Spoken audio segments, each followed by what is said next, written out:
Hey everybody, welcome to this week's live stream. I hope you're all doing great today. So we're going to be playing with some interference powders today. So these are sometimes misunderstood. People don't really understand how they work or don't know like how the different things that you can do with them. They're really quite versatile. At first they seem a little bit weird because they're not like the normal mica powders that most people are kind of used to, where, you know, if you want gold, you put some gold powder in there. It's a pearly gold color, and that's kind of what you get. With interference powders, you can get opal kind of effects. You can get like an aurora type of an effect, the abalone. So if you want to see the pearl or the abalone, go check out my website. I've got both of those blanks. You can kind of see what they look like.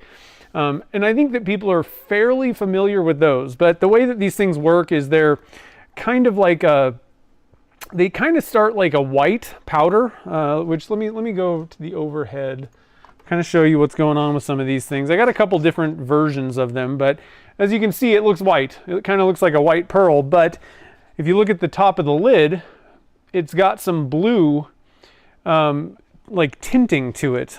So here's the green.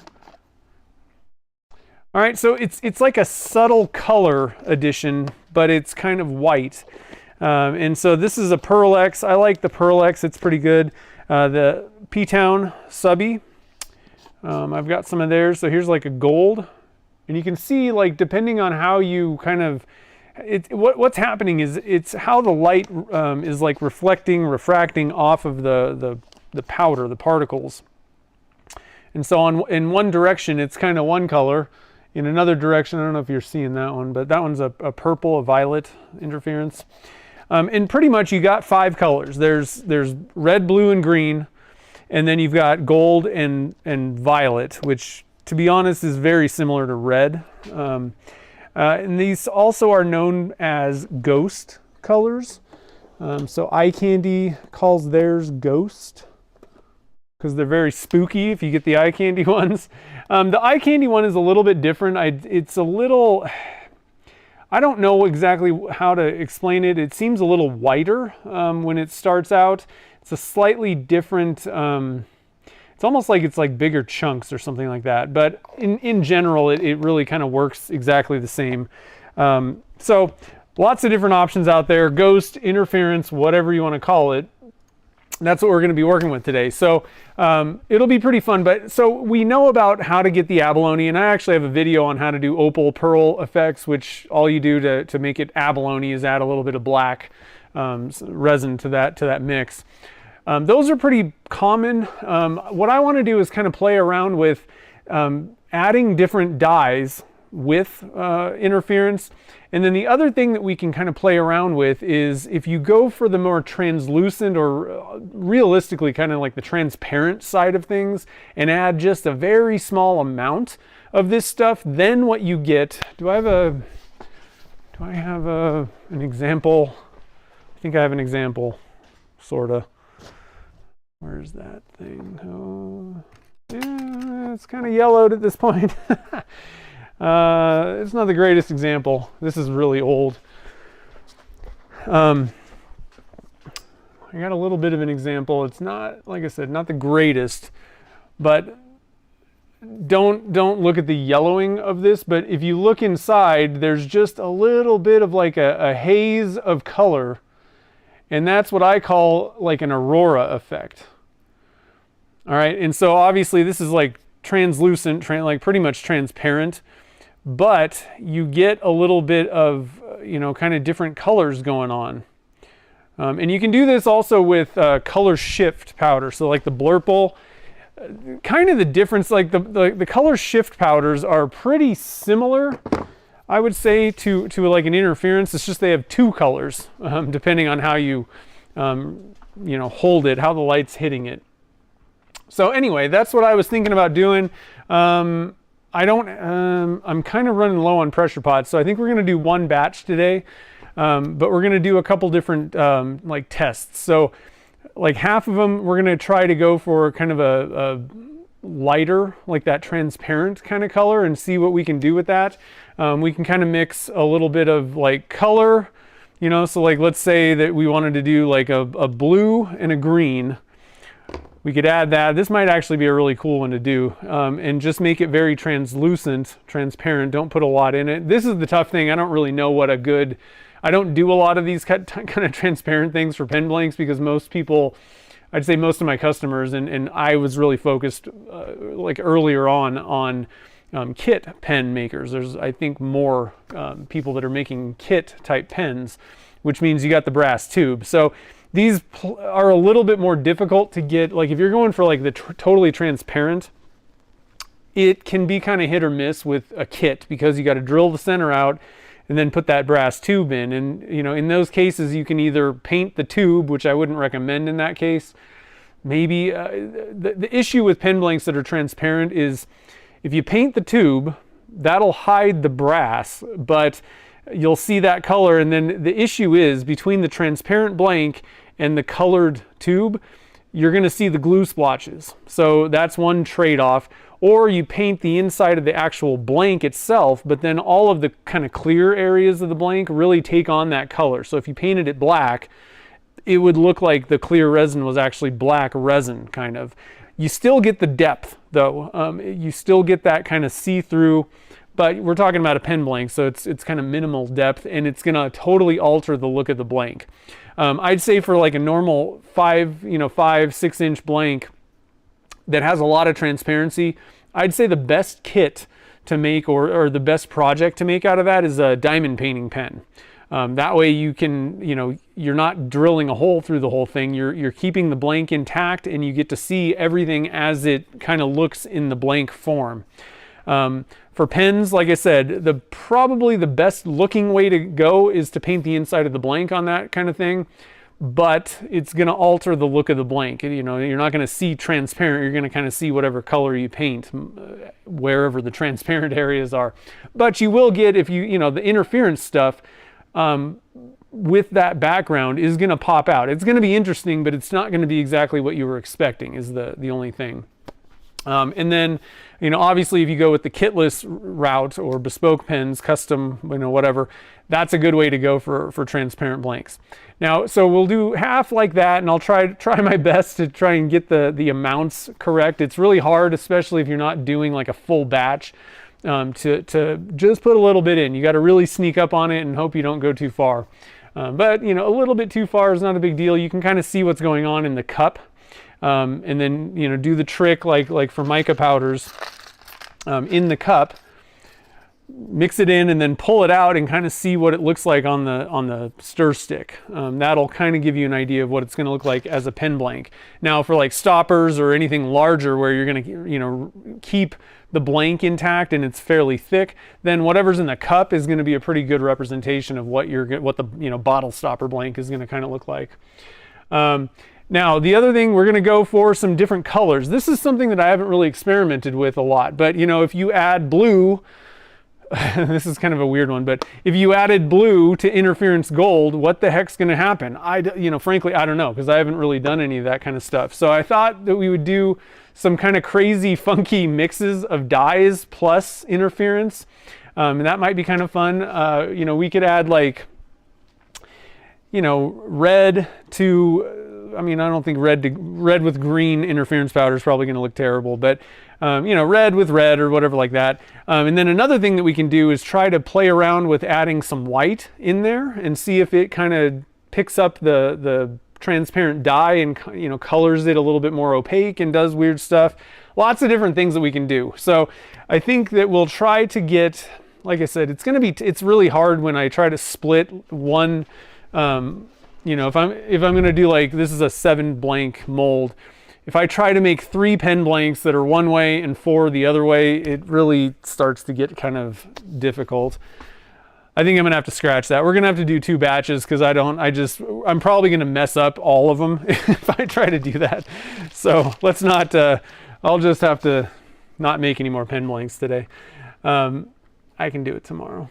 But so anyway, that's what's going on today. I thought it'd be kind of fun, and what we're going to do today, if you want to super chat, go ahead, but I'm going to leave it open. I would like to hear as many thoughts, ideas as possible this time, and what I'm going to do is just literally throw out whatever ideas you have that you'd like to see, everybody. Like I said, if you'd like to help support the show, you can super chat, but that's not going to get you a color. I'm just going to go through and watch, see what you guys are talking about, any ideas that you have from anyone in the chat, and I'm going to pick the things that I would like to see as well. So it'll be kind of open to everybody, but like I said, feel free to super chat if you want to, but you don't have to, no big deal. So everybody can kind of throw out some ideas. I thought it'd be kind of fun to open it up to everybody and just kind of see what we can come up with, because I have a few ideas rattling around in my brain, but I don't know, like I only have so many. My brain is only so big, and we got a big audience that can come up with some cool ideas. Now, before we begin, so start throwing out some ideas if you got any. I'm probably going to go with I kind of prefer, because of the blanks that I make, I use the Pearl X for most of the blanks that I actually sell. So I'm going to go with these just because they are what I use. You're going to get pretty similar results with the eye candy. I haven't seen significantly different results. It's just I'd rather stick with what I started with and then switch to something else. The other thing is I buy this Pearl X stuff in like gigantic tubs. So it costs me more money to buy eye candy anyway. So we're going to stick with the Jacquard. And then I also like, I use the P-Town for the violet and gold. So we got, like I said, red, blue, green, gold, and violet for the interference powders. And then, like I said, if you have an idea for a color that you want to see mixed with one of these or whatever, like, you know what I mean? Throw out any ideas you got. Real quick, I wanted to mention I have one Happy Fun cup. This one's pretty wild. It's got some money in there. All kinds of craziness going on. That's $20 on my website. This is the only one I got in stock right now. So I wanted to mention that. And then we also have from last week, the 10 color. We still have some left. I ended up making more just because I had mentioned the discount, and then we pretty much sold out in like the first day. So there was no discount on Wednesday. There wasn't any blanks left by Wednesday. There wouldn't have been blanks left by Wednesday for the folks on the email. But we do have a few of these left. I would say probably most of these are already accounted for, but I haven't shipped them yet, basically. Like there's orders. But I've got a few of them. I don't know how many orders came in, but there are some left. So if you want to grab one of the 10 plus 1, it's actually 11 colors from last week. We got a few left. So head over to the website. I'll drop a link to that real quick, and then you can just head over, look for, let's see here. I'm going to get this one. Here's a link to the 11 colors. And if anybody's interested in that Fun Cup, here's a link to the Fun Cup. Like I said, that's the only one I got right now. So let's see here. I'm going to scroll up. Let's see. Mike McEwen was here first, and Vinny and Sid. Mark, nice. And Ann's here, and Paul, nice. So another question, is anybody going to be going down to Turner's Warehouse on the 23rd for their open house? Let me know if you're going. Let's see here. Who else is here? Mark L. Was that the Mark? That was it. Yeah, okay, that was Mark. Clyde's here. Kim. Mark Ellis. not Hobble Creek Mark. There's a lot of Marks. And Jennifer's here. I'm doing good. Oh man, I got a snowboarding day in on Thursday last week, and it was amazing. It was good conditions. We just had a storm, and I rode hard, so it was pretty good. My knee held up good. David Bingham is here. Cooper's here. What's up, man? And Myra. Nice. Let's see. I'm just kind of scrolling through real quick. Home Depot took your money again. Oh man, I hear you. Let me just scroll and see if I missed. Okay, so that's everybody. One other question, one other thing that I to throw out there. We can kind of intermix this if you think of anything. So I needed to come up with a demo idea for the Turner's Warehouse. So if you don't know what's happening, Turner's Warehouse is having an open house on March 23rd. And so they're bringing in some demonstrators. I'm going down there. I'm going to do a demo. It's like an hour-long demo, just whatever. These are all free. I know Curtis Seebeck is going, and Jim Godoy over at Cocoon Blanks. He's doing, I think he's doing his segmenting. Probably he's really good at segmenting. So if you have any interest in segmenting, definitely show up for that, because he is like the master at that stuff. There might be one or two other demos that they got people coming in. And like I said, these are all free during the day. And you can just kind of hang out. I'm sure they'll probably have some food and all that kind of stuff.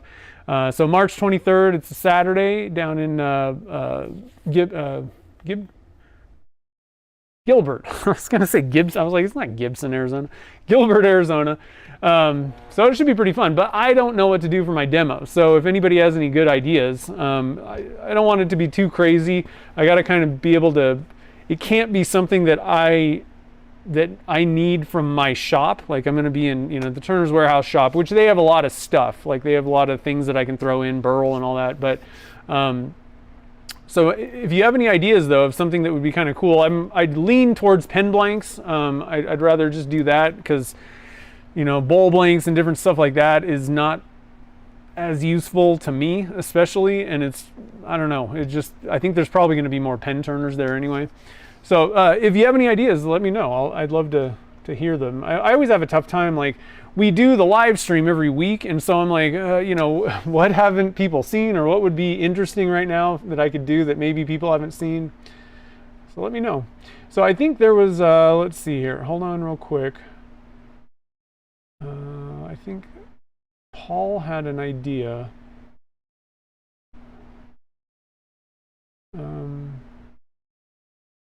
There it is, Paul. So put stoppers in some of the molds. Yeah, it's not the fact that I'm not worried about mixing the resin. The problem is there's so many different things going on that I tend to screw things up. So we're just going to do 2 different batches.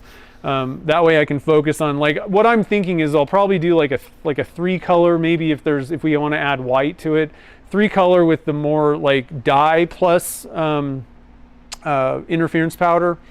It gets really complicated trying to mix up all these different cups. The other issue is you start to really get, if you're only making like a few pen blanks out of that, then you have to cut the amount of resin down significantly, and then try to put, like, you can't measure like how much powder you're putting in very well.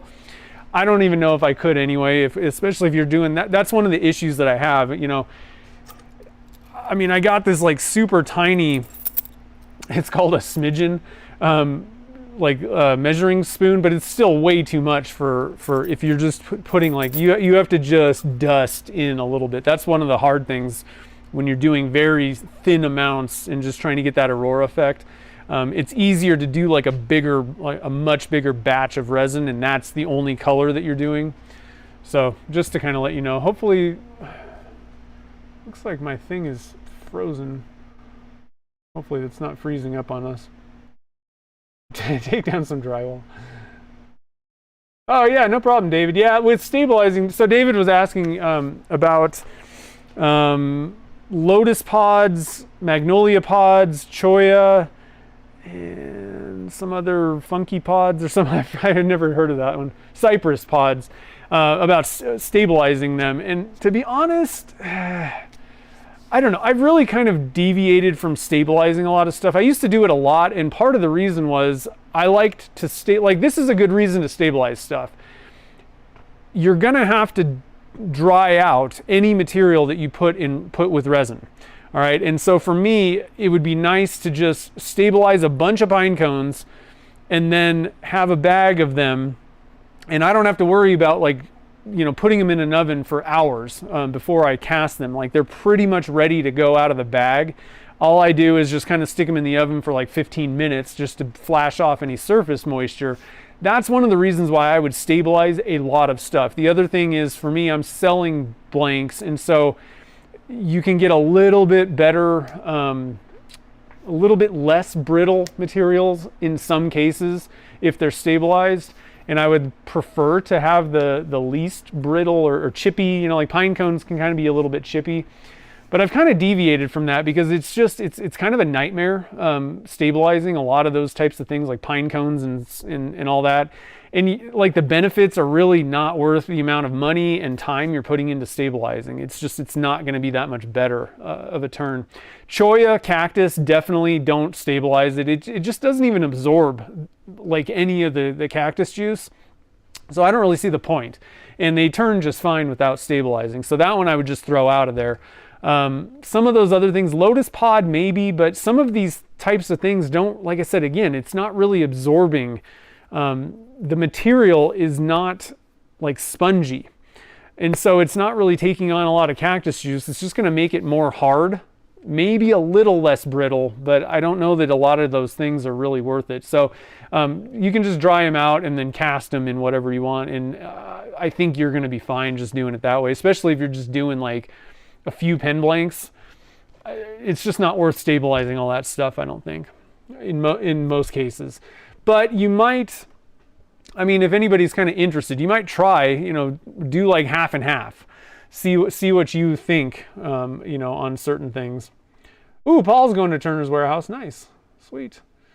Oh, Myra, you're coming. Okay, cool. Yeah, Amy let me know that there's the things are booked up on Monday for the one-on-ones. So that's cool. You'll have to, I'm not sure. Actually, I can just ask you, do you have anything in mind that you want to do? Just curious. You can do anything, you know, we can talk about whatever you want, but let me know. Yeah, did I say Gilbert? I didn't say Gilbert. Did I say Gilbert? What did I say? I don't know what I said. Wherever. It's down in Phoenix area. Cocoa pod. No. Those things are smooth. The resin's not going to stick to those things, unfortunately, Mike. Let's see here. Oh, no. Work. The W word. Let's see here. Am I missing anything? White dye edition. Oh, nice. Yeah, the white dye with white dye plus the regular dyes, like the transparent, it creates some really interesting effects. It adds, like if you were just going to put white dyed resin with, like, swirl it with, you know, like red mica powder or something, you know, like 2 different cups, you're just going to get kind of red and white swirls. But if you add some dye, if you made it a 3-cup type thing, like if you wanted some pearl, but you also wanted to add some little weird effects like we did on the 10 color blanks, add a little bit of transparent dye. And you can either do it where you do it dirty, like a dirty pour, you know, mix the mica cup with the red transparent, or, you know, whatever color it is, but the transparent, mix that all together, and then maybe even mix some white in there. There's so many different ways you can do it, and you get slightly different results however you do it. I think a fun way to do it is have a mica powder cup. So let's say you were doing red mica powder, let's say Yamagata red, that's always a good one. And then you have a red transparent dye cup, and then you have a white dyed, you know, resin cup. And then you just mix all those 3 together, and you're going to get some really wild looking blanks. A lot, like, more interesting, I would say, than if you just did that, like mica and white mixing together. Let's see, did I miss any? Let's see, Clyde wants turquoise. Let's see, Myra's got dark purple. That would be a cool one. Pinkish result. Yeah, you could do, pink is a tough one because you got to add white to red to get pink. And so, we have fluorescent. Sorry about that. We have fluorescent dye. That would be kind of cool. We could do that with red. I got to write some of these things down because I'm going to totally forget. So,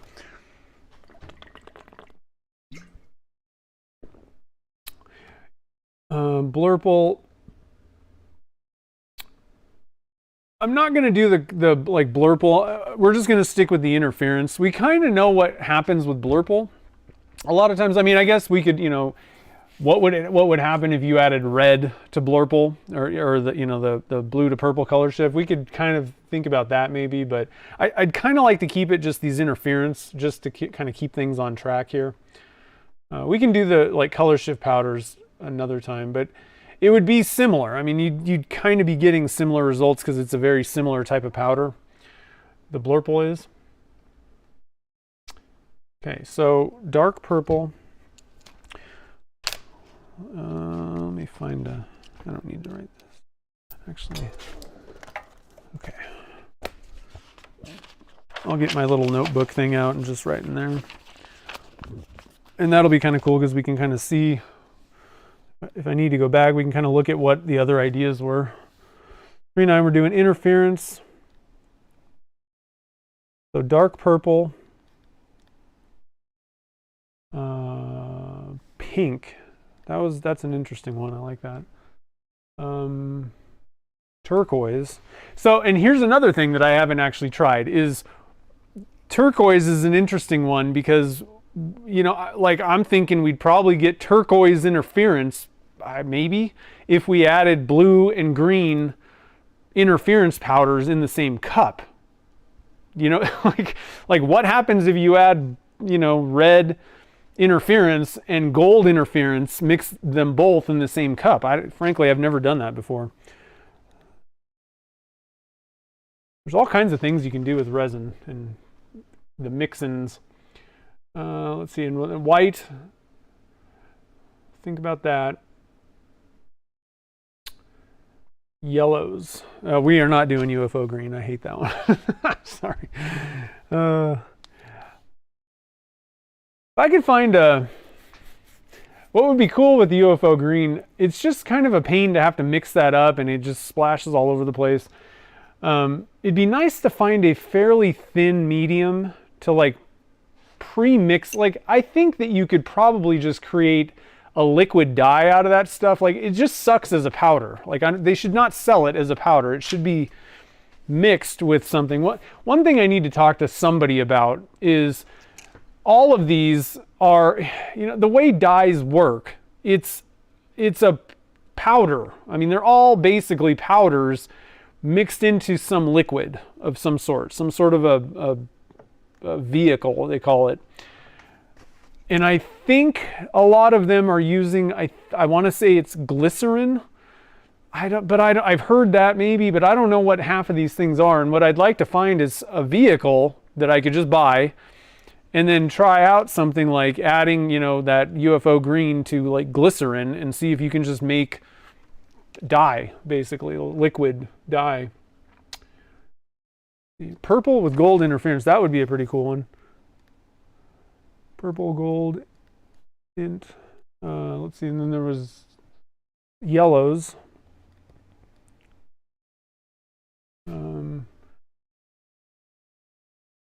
Edwin's here. Yeah, I don't think that we have banks. Like that's the problem is, you know, like having to add something that I don't know if Turner's Warehouse is going to have it, and I don't really want to have to go buy it before then. Just something like kind of fun and simple, you know. Apple green. But that's not what we're doing. We're trying to go for like interference plus something else, not interference plus mica. You're just missing the point, Brian. Pole Barn, what's up, dude? Doug over. So if you guys haven't subscribed to Doug's channel, you got to go check it out. He does all kinds of awesome stuff on the lathe with resin and wood usually, and other things mixed in too. Welcome to the stream, man. Good to hear from you.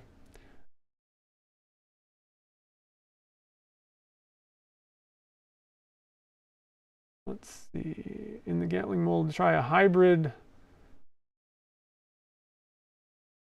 Oh, burl. Yeah, the problem is you can't cover the tops because when you pressurize it, it messes things up. Like I've actually forgotten to, or I guess I didn't really forget, but I've actually, you know, we were talking about covering some of the holes in a mold. Like a lot of times I don't need to make 7 blanks if I'm testing things out. Maybe I'm just doing 1 or 2 or something like that. And so I've actually tried plugging the holes and then I pressurized this and it totally deformed the entire mold. It does weird stuff. So I don't know if that would work too well.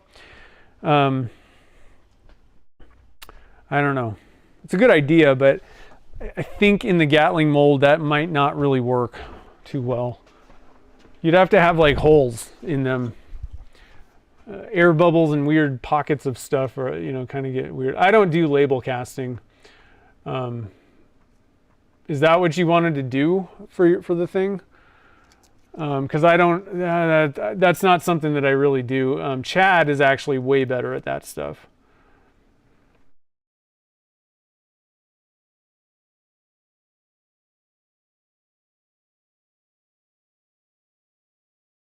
Let's see here. You've been on break. Well, that's good. It's good to have a break. With water. Oh, I don't know that I'd do water. I don't like putting water anywhere near resin. Water and resin don't mix too well. Let's see here. Mark's asking, if you don't stabilize, would it be advisable to do the thin coat of resin first? You can. A lot of times just drying it out is going to be fine. The resin covering thing, that works a little bit better if you got a big chunk that really is just not good at stabilizing. Like you really, like a huge piece of burl or something like that, where you would end up using so much cactus juice that it's not a good idea. Like, so, a good example of that is a lot of times people that do the river tables, you're not going to stabilize like a huge burl slab. And so they just paint, a little bit of like, put a coat of epoxy on the edges. That's a good way to deal with that. I mean, you can do it, but I don't know if it's really necessary. Again, I'm talking about things like pine cones and little pods, cholla cactus, like things that really don't need to be stabilized. Like, it's going to turn pretty much just fine without stabilizing.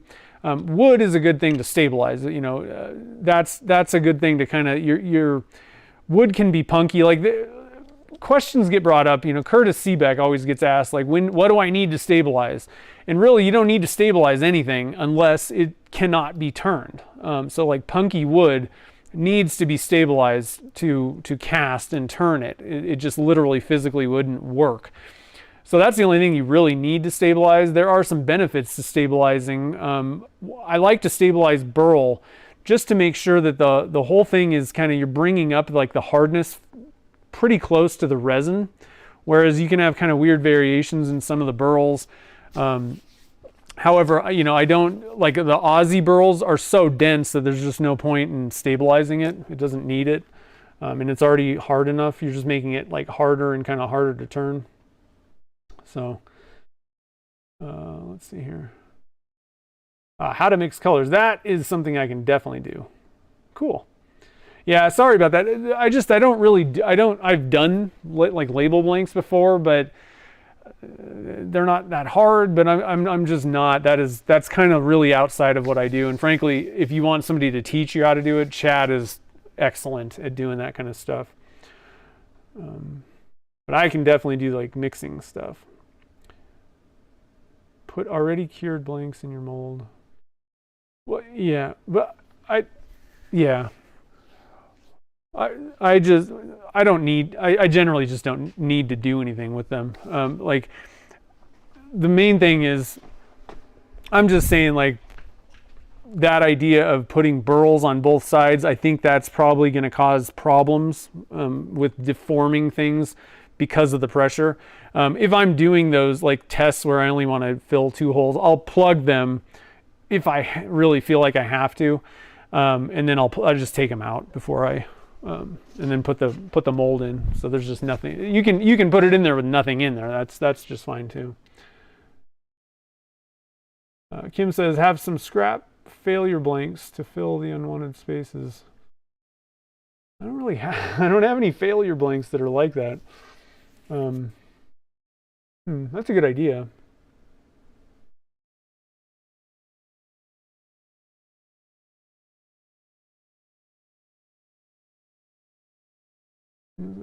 Let's see here. See it fly off the lathe. Okay, so we don't have any more ideas coming in, I don't think. Did I get them all? Trying to kind of cruise up and down. I don't really see anything else. All right, so we have written down, I'm going to get these things out of the way. I let you guys know about the 11 color blanks are still got some. Oh, and just to let you guys know, I dropped the Tequila Sunrise blanks last week, so those are on my site. So keep your eyes peeled on my site, or sign up for the newsletter, the email newsletter, because I've been dropping blanks quite a bit lately. We got quite a few new ones.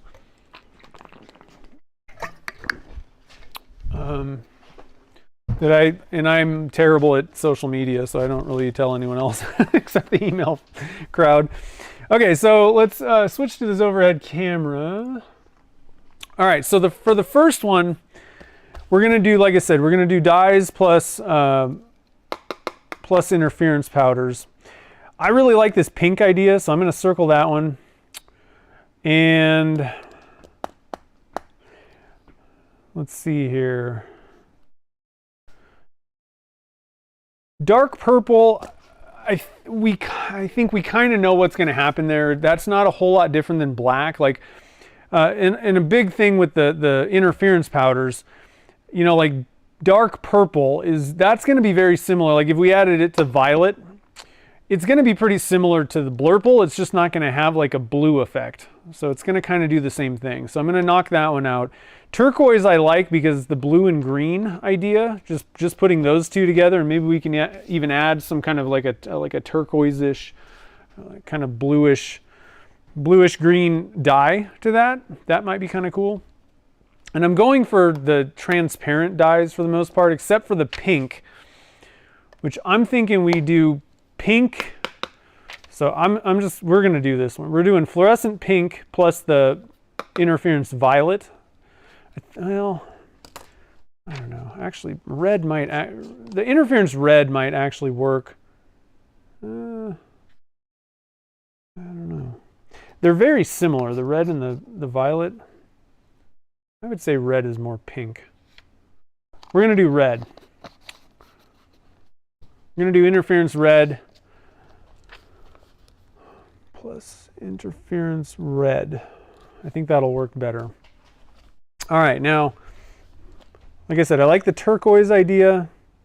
I like this purple and gold interference. That's kind of neat. And then yellows. That would be interesting with gold.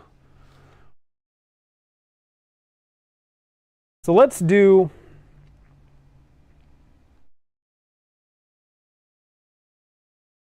We'll do three things. So we're going to do the turquoise, and we're going to do purple and gold. All right, so for turquoise, we're going to go interference green plus interference blue plus a turquoise kind of dye. And then for purple and gold, we're just going to do that straight up. Interference purple, or it's technically violet, plus interference gold, and just kind of see what happens with that. I don't know.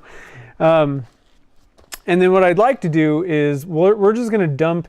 So this is going to be the way this is going to work. We're going to have a cup. We're going to put fluorescent pink and interference red, mix it all together. So for each one of these, that's how it's going to be. It's going to be one cup, mix all these things together. The second cup's going to be interference green, interference blue, and then some turquoise dye in there. And then the third cup's going to be interference violet plus interference gold mixed together, and we're just going to mix it in the cup. Plus, we're going to have a white dye cup, and we're going to add some just white swirls. I think we're going to add a little bit of mica to that too. So we'll do a little bit of, what's it called? I can't think of the word. Micro pearl to our dye. Actually, no, we're not going to do that. We're just going to do white dye.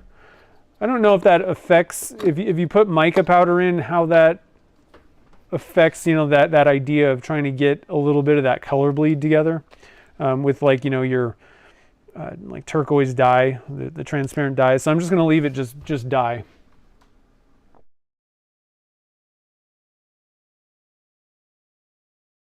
Okay, so let's get this rolling here.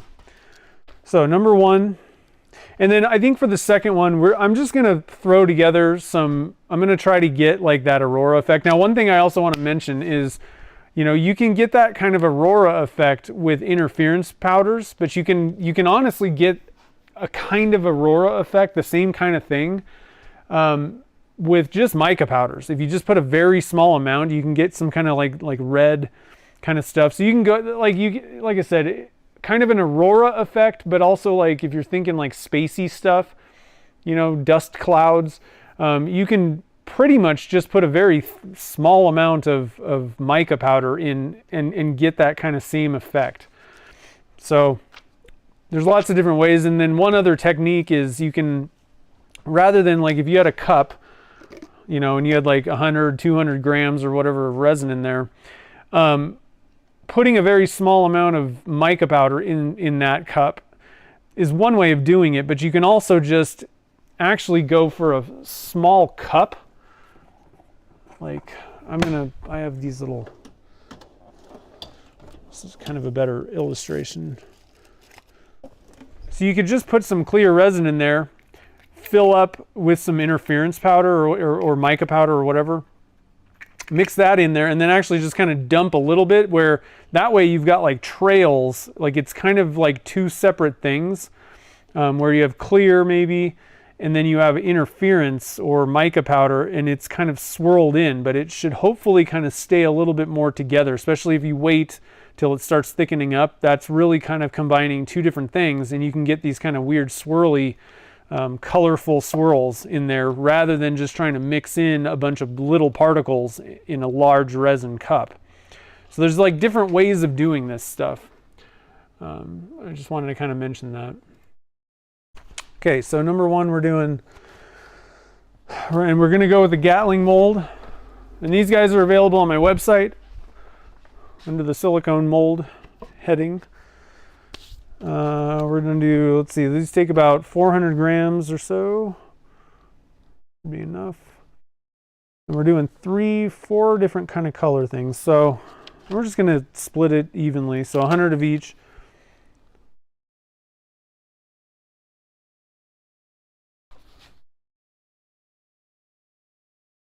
So fluorescent pink, and we're going to go with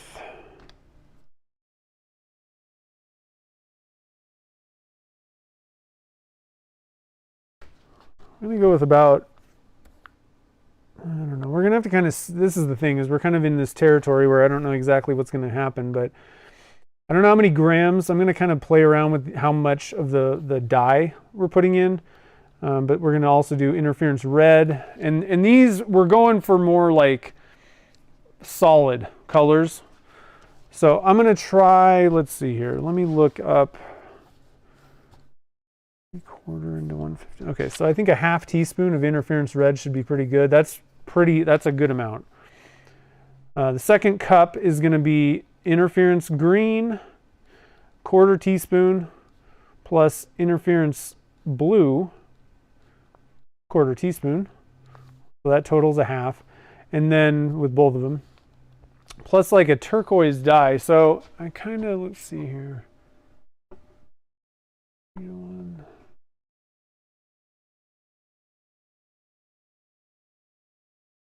I think we could probably just put like some ocean blue in. Maybe like a, I don't know. I kind of have like a turquoise aqua kind of dye mix that I've done. So third cup is going to be interference gold. This is going to be interesting. 1/4 teaspoon plus interference violet, 1/4 teaspoon. And that's it. We're just doing that. And then last cup's just going to be white dye. We're going to do 2 grams.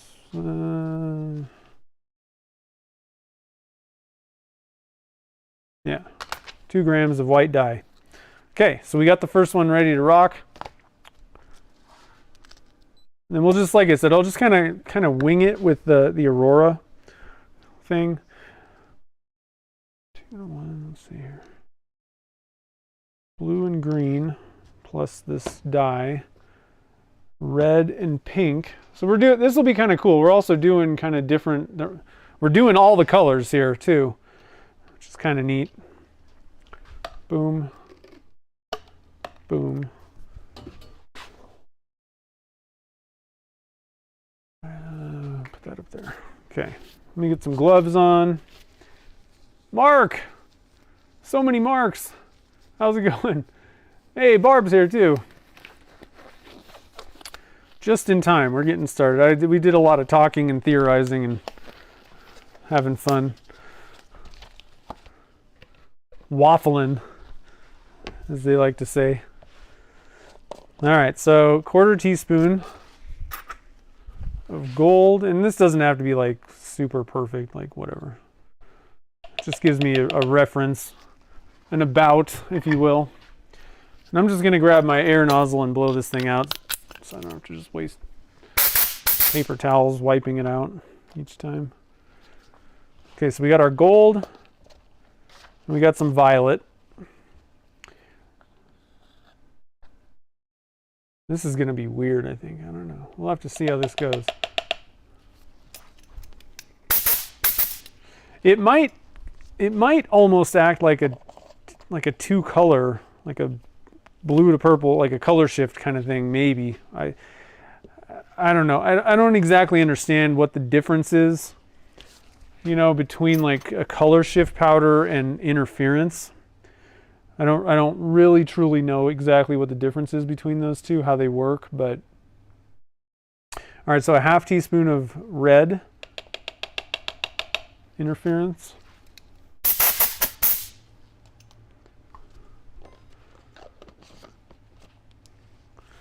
So we need some pink in there, and then I'll just use the mixing cup and we'll do a 1/4 teaspoon of each of these guys plus the dye.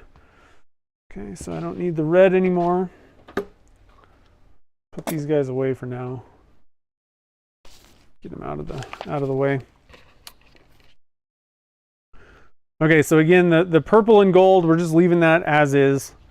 We need 1 other cup for white dye. And I don't really like dumping the dye in the cup personally. Some of the dye can kind of get stuck in like in little ridges or just on the surface. I'd rather dump it in the liquid personally. It's just, I don't know if it really matters. Whichever way you like to do it, I think is going to be fine, but my brain tells me that I'd rather just dump it in the resin part in the cup. Let's see, actually we're going to have to go with 4 different cups. When you start getting like 100 grams in this big mixing cup is really not, it's going to take longer to finally heat up. So we're just going to get everything ready and go for 4 different cups. So I'm going to add a little bit of extra resin into my mixing cup just because some of it's going to kind of stay in the cup on the sides, you know, when I dump it out.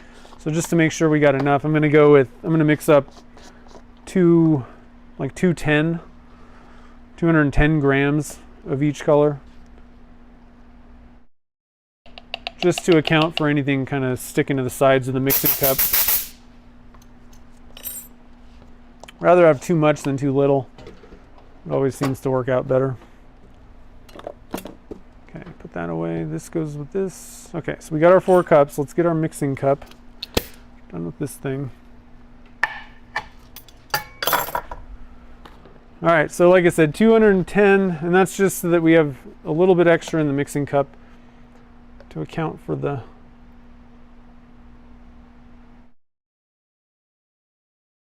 leftover on the sides of the cup.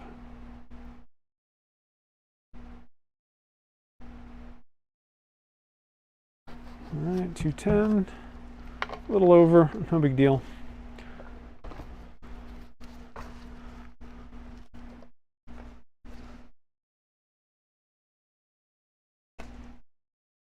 David's asking about putting it in the cup. No, it really doesn't matter that much. I think some people argue that, you know, if you fill the cup and then dump the powder on, what can kind of happen is the powder while you're mixing can kind of float around a lot more. Alternatively, if you dump it on the powder, it can kind of be clumpy on the bottom and you don't necessarily fully know that you've got it totally mixed in, maybe. So like basically bottom line, it doesn't really matter. If you've got like 50,000 cups of different, powders that you're doing, then definitely put them in the cup first just for time, to make your life easier. But I don't think it really matters which way you do it, whatever you're more comfortable with. Again, with the dyes, I would just personally rather dump the dye into the liquid and then start mixing it right away, hopefully.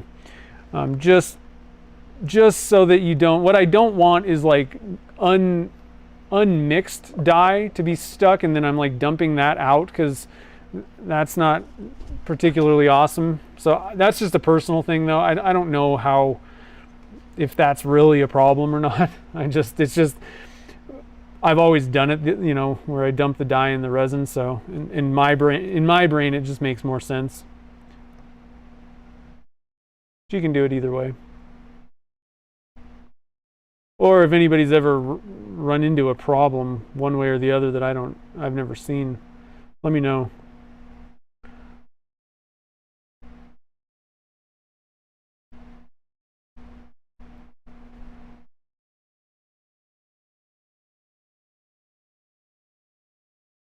All right, even amounts of A and B.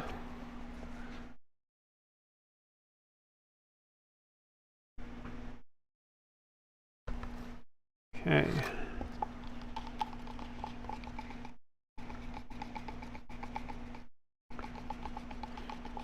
I guess actually one argument with the powder and the cup thing is depending, like I'm mixing this up. I like to mix up my resin and like fully before I start adding powders to them. You don't have to, but I like the reassurance that I know that everything's all mixed up. There's no wispy trails of anything going on in the cup. And I definitely recommend doing that for like beginners, because you really don't know how long it necessarily takes to get fully mixed up.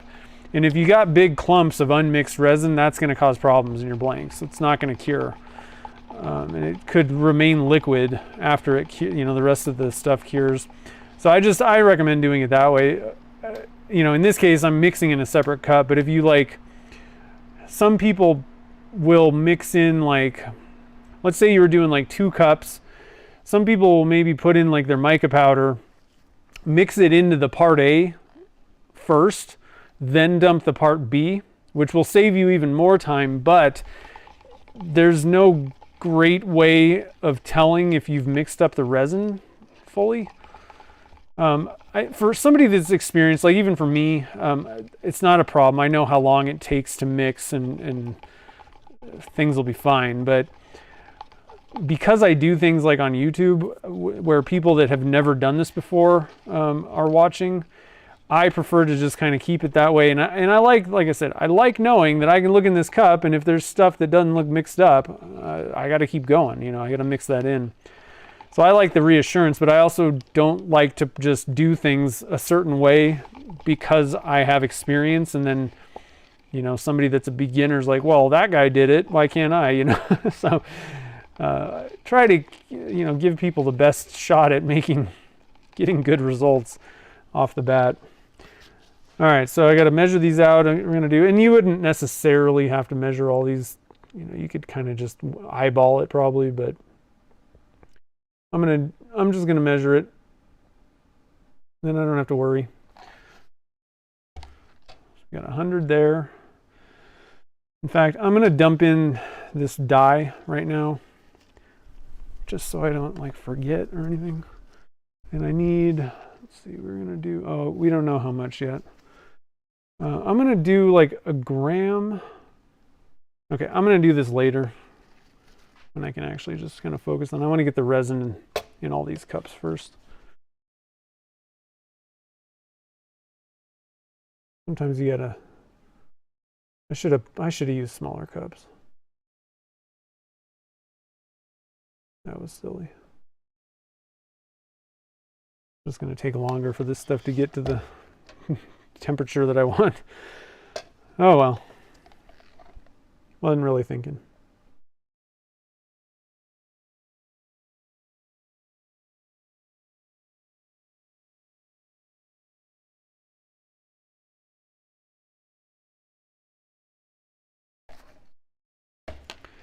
Okay, that one goes with that.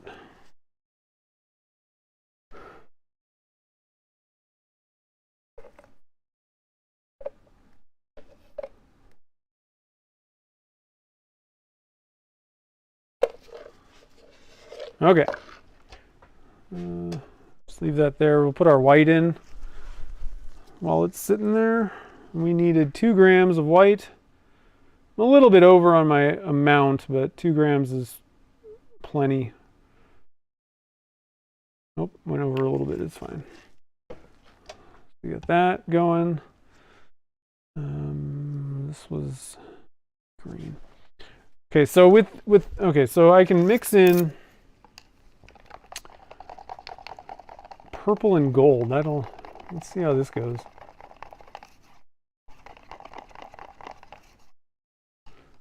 Kind of chunky, but it's very gold still. I'm going to mix in this white so it's not just sitting on the bottom there.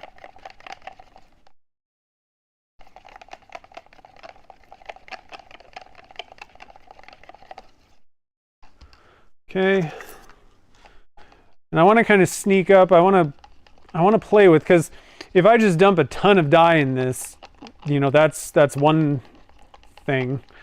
You know, like that's one way of doing it, but it would be possibly quite different than if I just put a drop in. So we're going to kind of play around with this for a little bit, seeing what happens if you know, if I put 1 drop in and I'm like, whoa, that's amazing, I may just stop, right? And then we'll have to, you know, some other day I'll try blue, green, you know, mix plus a lot more dye. The one drawback to the Pearl-Ex type of interference powder is it's like powdered sugar. It's kind of clumpy. And so you might need to stir a little bit longer and like kind of go back, like stir it up, set it aside, and then what ends up happening is if there's any clumps that were not really mixed in, they tend to float to the top, and then you know that you need to do a little bit more. Like here's a good example. All right, because I kind of set that aside for a bit, and there's these little clumps on the surface, purple and gold clumps. So we'll just kind of let that sit for a minute. And then this one was the interference red.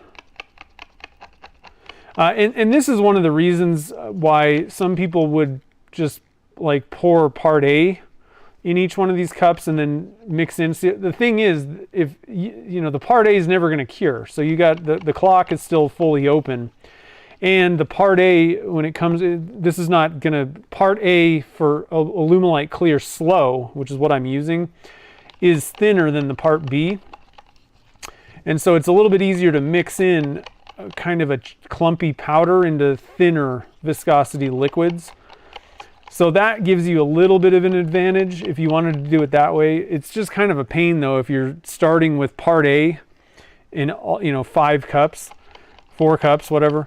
Then you got to add your part B and you start stirring, but you can only stir 1 cup at a time. And so like the rate at which these things heat up is going to be slightly different, which may or may not really pose problems. But if you just mix it all up in 1 cup, then each cup, as long as it's the same amount, is going to heat up at the same rate. Just things to think about, you know. All right, so if anybody doesn't really know how these interference powders work, it looks kind of white, but there's like this like halo of red kind of bouncing off of here. And if you add black, like, you know, little wisps of black dye, then it really pops out at you. Interference powders really, it's nice. They really like having a dark background. Like these are these are basically like used in the automotive industry, and you would basically paint your car, put a coat of black on first, then you'd put a thin coat of this interference, and you'd have this kind of crazy, it really makes those colors, that red, pop, right? But we're going to put some fluorescent pink in here. So I don't know how this is going to go. I don't know what's going to happen. I've never done this, I don't think. If I did it, I don't remember it. How about that? All right, so we're going to put in like, I don't know. Oh man, this stuff is, I have another pink. One issue with fluorescent dyes is they tend to dry up, or I don't know what. Like, it really is a good idea to use these things like when they're fresh. Yeah, that's like kind of dried up. Damn it. I think I have some more.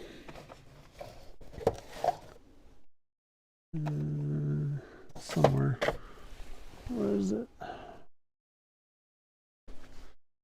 Pretty sure I have a whole box of these things. So hopefully there's one that's not dried up. That one feels good.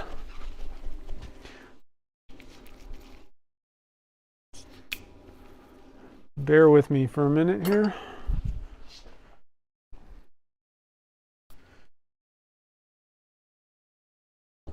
Oh, gotta open a new one. Good idea to check your dyes before you start doing stuff. That'd be easy, too easy though, wouldn't it? Okay, so we got our stupid dye ready to go here. So I'm going to put like a half gram, 0.5. Oh, a little higher than that. Here we go.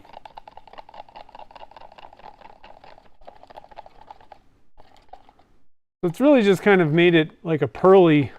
Ooh, that is some bright pearl.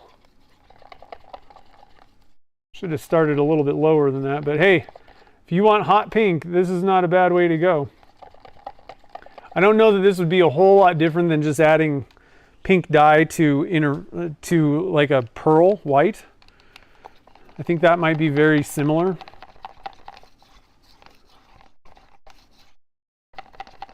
Okay, so I'm just mixing in that purple and gold. So here's the purple and gold. Kind of has a green tinge to it.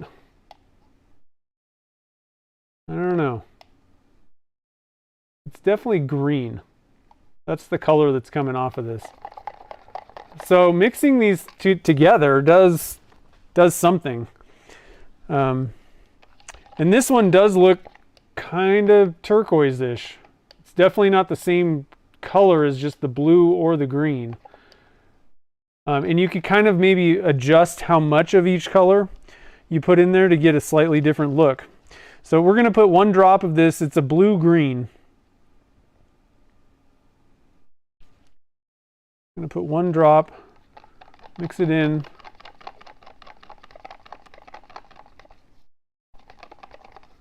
So again, it's kind of giving us like a, I don't know that this would be highly different than like just dumping it in pearl. I think there might, you know, I think you're going to get some kind of a little bit more of a, like, I think it's slightly different. The way that the light bounces off the powder, the colors and the interference powder, but I don't think it's significantly different than if you just dump this into like pearl white. So we're learning some stuff. These are, and I'm not disappointed at all. I don't think. You know, what do you guys think about this? It's not disappointing. It's interesting. It's just not. I don't know that it's super special. Let's add 1 more drop here. Let's try some more of this stuff.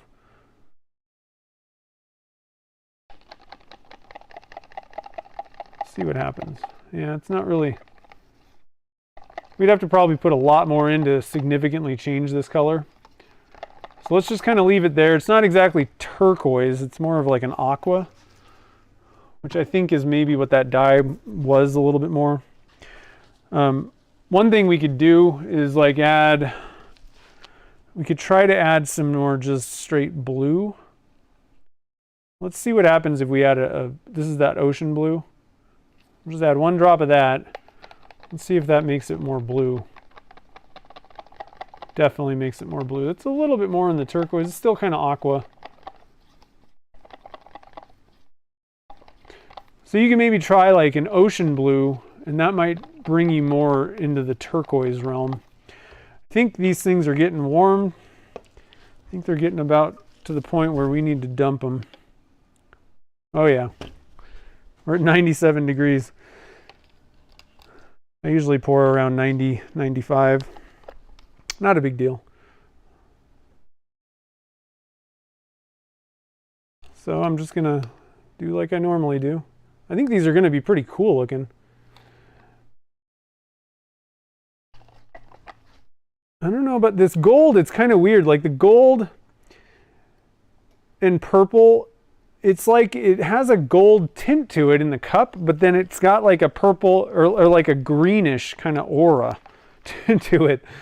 I don't know. It's kind of a weird one.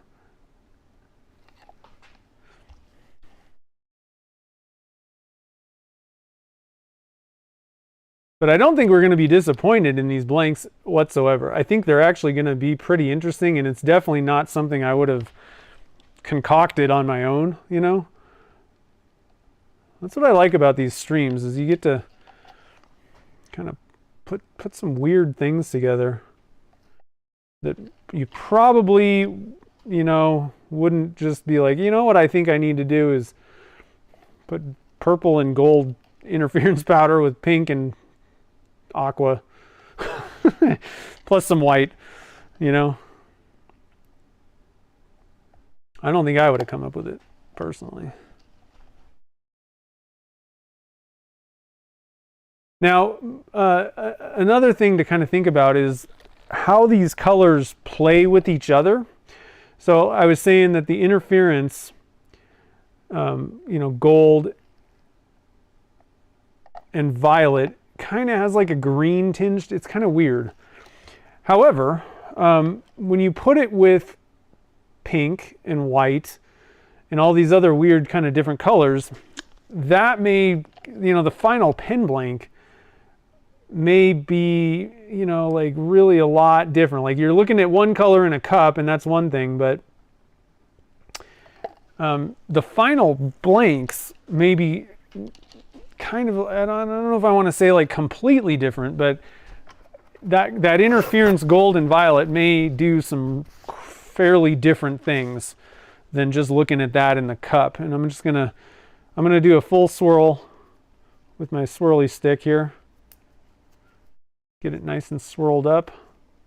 And this is the one that I use for most of them. If I'm doing like, if I really want to get things mixed up, I don't exactly know.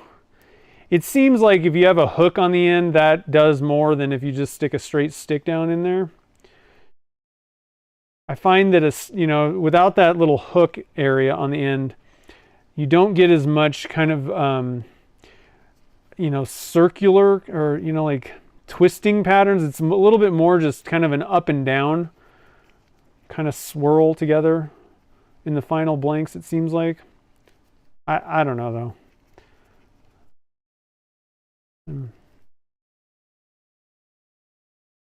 These are going to be pretty cool, I think, actually. A lot of interesting weirdness going on here. And like how long you wait, you know, what temperature you're pouring these at, and then this swirl thing is also going to affect, you know, the kind of final swirl pattern. Like if the resin's thicker, it's gonna probably swirl up a little bit more.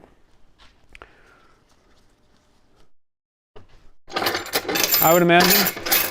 I don't know.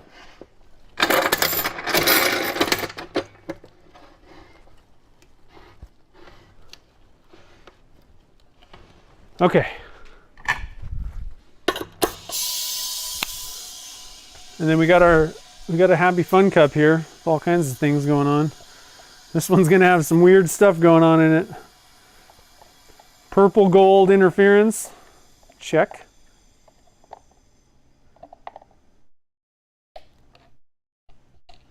White, okay, why not? Not a lot of white left. Stuff's pretty thick here. Not a lot of that left either.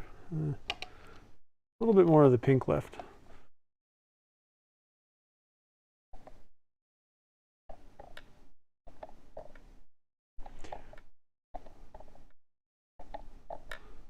I would say that's, if you're going for bubblegum pink, that's a pretty good way to do it.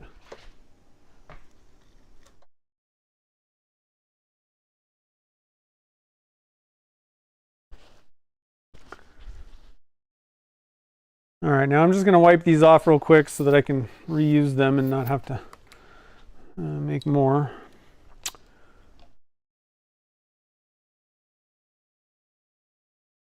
This thing's short.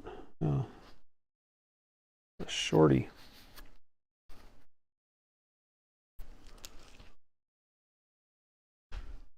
Kind of useless. Wish they made slightly longer popsicle sticks, because I like to cut them. That way you can, you know, like the flat bottom, you can scrape the bottom of the cup better. But they only come in whatever length this is, like 5.5 or something like that. 6 inches, but I'm cutting off a good 1/2 inch or so. I really wish that they would make them a little bit longer. What ends up happening is you get a lot of like resin, you know, from around the rim and stuff, and you get your fingers all sticky. Man, this pressure pot is leaking. That isn't good.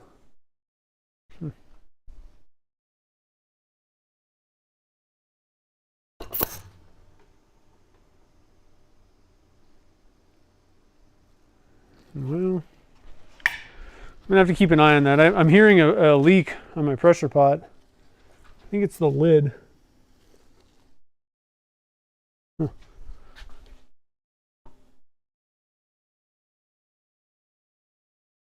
But it doesn't seem to be going down really. So I don't know.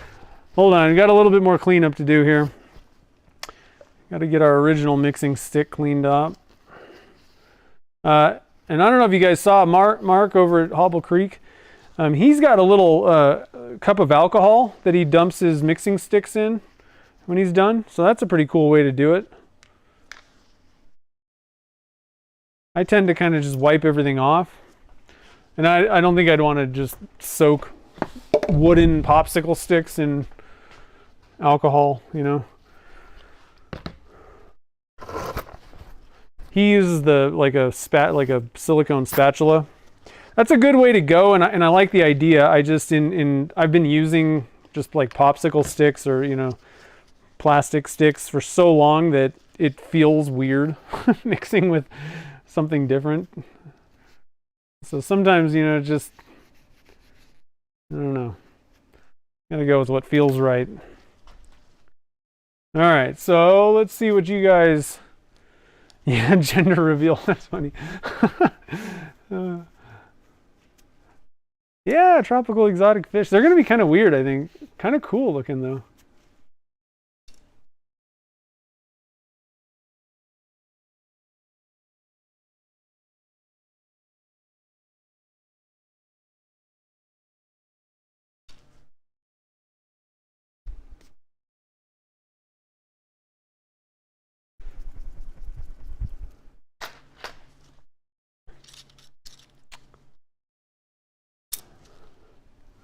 Yeah, so Doug was mentioning that, yeah, interference colors, and the reason I haven't really kind of touched on that, I'm kind of, that's what most people do with interference colors, I think. That's the typical thing, is the dark colors and interference. So I'm trying some slightly different things today. If you want to see what they look like with kind of some dark colors, like I think the best example is the abalone blanks on my website. That's the best. That's what most people think of with you know, like the interference pen blanks with interference colors. I think that's one of the biggest ones that people kind of know, you know, off the bat. And it looks amazing. I love it. Because I was a little bit stymied by interference. You know, like I remember I bought like every color kind of like little tiny sample. Like this is a long time ago, and they just give you like this tiny little jar of like every Pearl-Ex color on the planet. And there was like interference, and I'm like, okay, I don't really get this. kind of a weird situation. But then I kind of figured out the dark next to them and how it really makes it pop out. But I haven't really played around with a lot of adding different colors, because, you know, the Blurple, the blue to purple color shift powder plus violet dye, I mean, that color is ridiculous. That's probably one of my favorite colors on the planet with resin. And so I was like, well, what happens if you add different colors? So we're doing some experiments, having some fun with it. It's pretty cool. So this one's going to be a little bit different, though. We're going to try to go for translucent colors. And I think the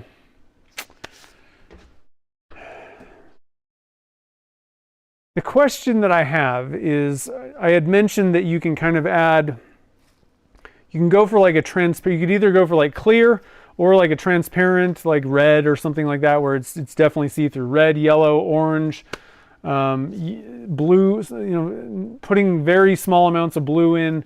There's ways to get other different colors like that, but where you'd have like a very see-through color or just clear. And then you can add, you know, just break off a small cup of either mica powder, or in this case interference powder, and you can kind of create trails through it, like you're swirling those two different things together, where it's not just a kind of homogeneous mix of interference powder in a big cup kind of thing. So I'm not sure which way to go on that. I think it'd be kind of cool to try it that way. I don't really do a lot of this stuff, so let's just do that. I think that'll be kind of a cool thing where we have like separate things. Like, let's go for I like let's see here. Here's what we'll do. We're gonna go for some glitter. Probably, well, let's see here. You can go for, I'm just thinking.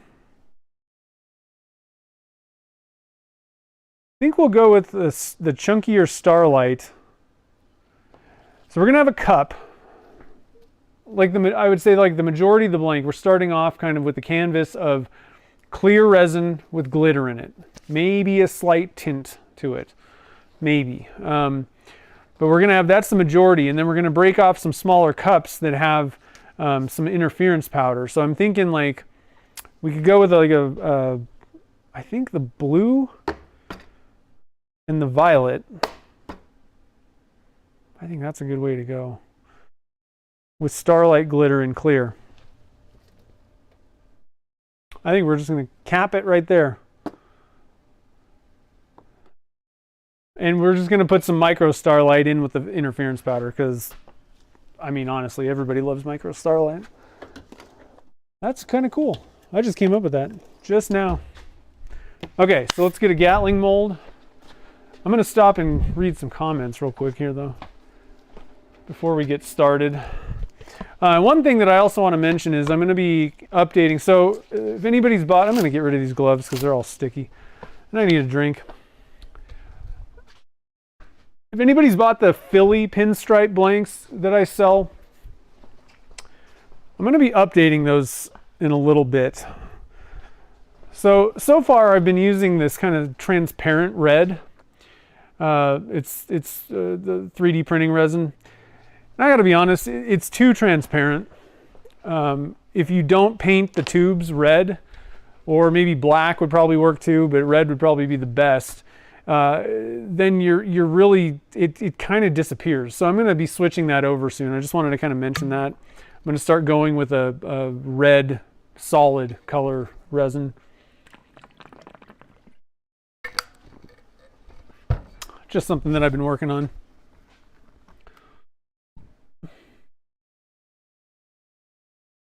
The Ranger alcohol inks. Roller Stream. I'm not sure which color is that. Interference blue. Sweet. I don't really like putting alcohol inks in my pen blanks typically. I don't know what that does to the final product. But they work fine. For me, selling products, I don't know what effect that stuff actually has on the final product, so I usually don't use alcohol inks most of the time. But Oh, black glitter, that'd be cool. I don't have any black glitter.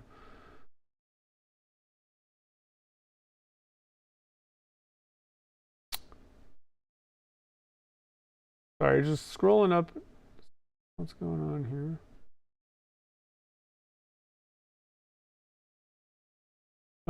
David was asking about electric mixers. Are you asking me? For mixing resin, is that what you were talking about?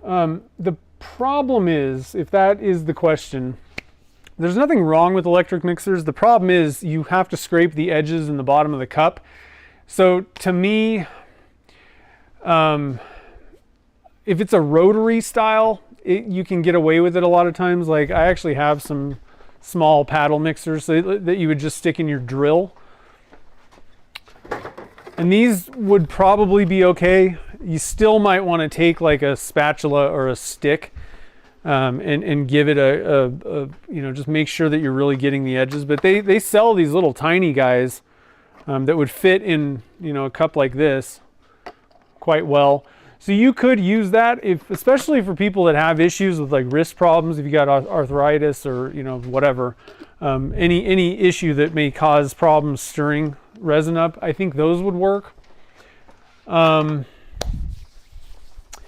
Definitely, if you're mixing up stuff for big bowls and things, then you're not going to be sitting there with a hand thing. If you're mixing up gallons of resin, you want to use one of those mixing paddles. But again, you want to really make sure that you're scraping, letting it hit the edges. And there's really nothing wrong with going back with a stick or like I said, like a spatula type thing. Do I have any examples of that? Yeah. Where's my other one?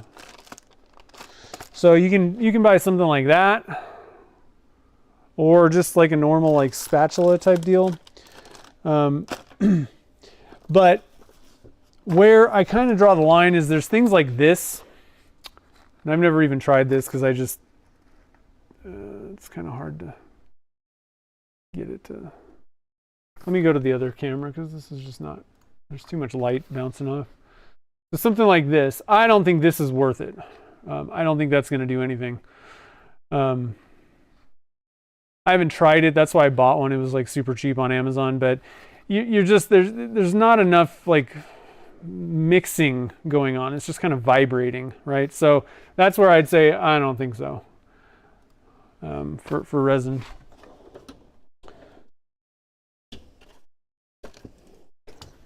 Okay, so let's see. What are we doing? Interference. Okay, so we're going to have two different cups. So the way this is going to work, we're going to have like the majority of this resin is going to be clear. All right. And then with Starlight glitter. And this is the stuff that's on my website, the Starlight glitter. Get my face out of the... Okay, it's not working. Whatever. Starlight glitter. And then, so clear with Starlight. Maybe, I think... What are we doing? Blue? I think we're just going to leave it clear. That'll really give us an idea of the difference between the interference areas. There's not going to be anything muddying it up. It's either going to be clear with some Starlight glitter, and I'm thinking that we should actually get zones in these blanks where it's like see-through clear, and then some areas where there's like some wisps, but it's not going to be like I'm not dumping a ton of interference powder in. It's going to be like a very small amount of, like interference violet mixed into a cup. So it's going to be fairly diffused, or diffuse, whatever the word is, not much in there. And so we should be able to kind of swirl that up, but a lot of it's really going to be clear. So like I said, these blanks are going to be a little bit more for like diamond painting pens. I would recommend, most likely that would be the best way to use the blank in its true form. However, if you paint the inside of the blank on this, go for like a kit pen, paint the inside of the blank, it'll alter things. It'll be really cool, but it'll make it different than it looks in blank form, because you're going to add that color in. It's almost like adding a color of resin to it. So just to let everybody know.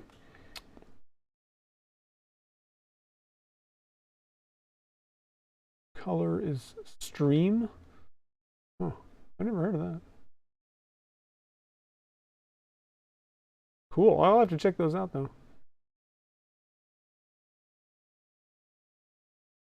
Yeah, you could use the black. You could use a black tube or paint the inside of the blank black, and that'll help kind of pop out that interference. But that's not really what I'm going for with this. I'm not trying to pop and do it. That again, we're doing things slightly different than the typical interference because, like I said, in a typical interference powder, you want like a black background to make that color really pop out at you, and that's what most people use these for. These ones, what we're going for is like clear, transparent with like an aurora effect where it's kind of like, you know, like see-through. And we're not, we want that where the color comes out, if you're doing it, trying to go for this, where you're going for smaller amounts of interference powder, realistically, it's almost like you could use pearl like a just a mica and kind of get similar results. But I find that the interference powders, or color shift also works the same way. It's like it has a glow to it, like literally like it's like an aurora, and that's what we're kind of going for. So it's different. I don't really want to pop it. That's not what I'm trying to do with these things. And I don't do this a lot. So this is, you know, I'm not coming at you like I know what I'm doing and this is how much exactly powder you need to put in to get this effect. I'm just experimenting. I know that you can do this, but you know, how much powder per, you know, 100 grams of resin or whatever, I don't know. We're just going to have to kind of play with it because I don't really do this typically with see-through type blanks. To me, it's much easier just to put a bunch of mica powder in something. Lots of, you know, I typically kind of go for like these vibrant, you know, solid colors a lot of times. But I'd like to learn how to do these. Somebody to check out that does this really well. Actually, I'd say two people. Starry Night Resins, Elise over there. She's done some really cool stuff where it's like kind of see-through, and what is it called?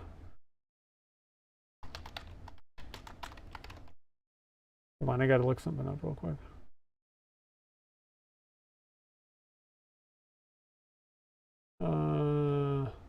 I just totally went blank on the name of her.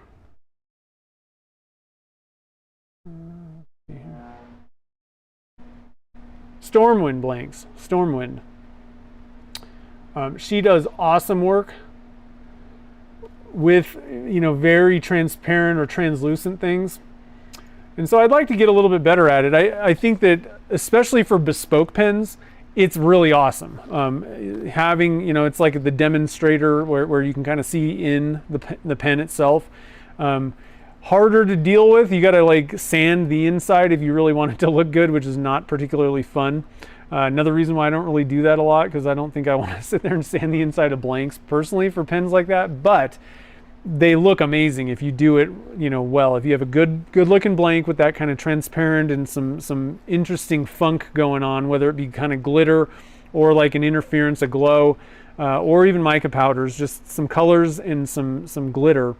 You can kind of really do a lot of cool stuff with pen blanks, especially for bespoke. Same thing for diamond painting pens, where you can really see through and see all that kind of stuff going on. So I'd like to get better at this stuff and really understand, you know, how much and when to use things and how to get certain results. But so today we're just kind of playing around with it. Hopefully we'll get some answers. I need a new cup. Let's see, what are we doing? Yeah. New cup.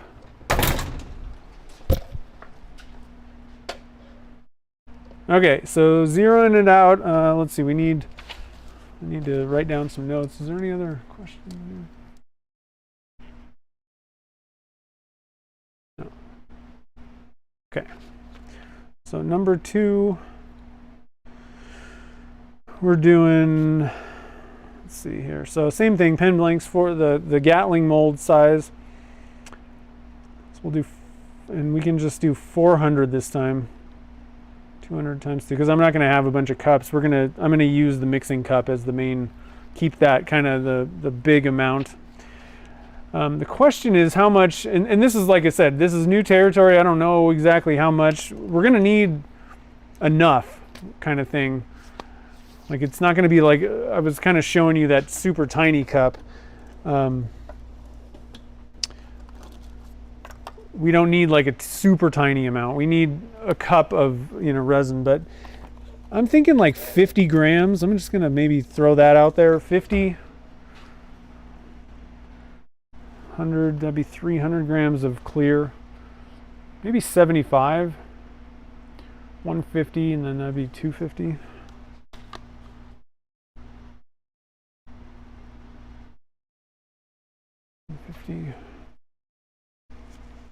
Trying to think of like how much of the blank is that actually going to be if we have a couple of these colors here. So 75, 150, and 2. That's kind of too much, I think. Let's try 50 grams. So what we're going to do is we're going to mix up a cup that's going to have 300 grams of resin in it. We're going to put some Starlight glitter in it. That's it. Then we're going to have a cup with interference violet, not much in there, just a little bit, kind of little wisps. It'll be kind of translucent, let's call it. We're going to put that plus some Starlight glitter in there. That's going to be 50 grams, and then the other cup's going to be interference blue with some of this micro Starlight. Another 50 grams, and it's just going to be a thin amount. So I'm going to have to kind of figure out how much interference powder we want, and it's going to be a pretty small amount, I think. That's the issue with this, is like it's hard to get a small enough like measuring spoon to actually do the right amount. So especially when you're only talking 50 grams of resin. That's where things get kind of tough. You got to kind of dribble it in a little bit, because I want it to be like translucent in those areas and kind of mixed together, but not where we see like that opal where it's like white and it kind of has this blue tint to it. We don't want it to be white. We want it to be pretty much see-through with some kind of wisps of interference color coming out. So this is going to be a tough one. I think I'm just going to have to go with like a small stick, small amount on a stick kind of thing. So 300 is going to be clear plus Starlight. 50 is going to be violet, interference violet, plus micro. 50 is going to be interference blue, micro. Not much micro Starlight, very, very small amount. That stuff goes a long way. We could probably do without the micro Starlight, but whatever.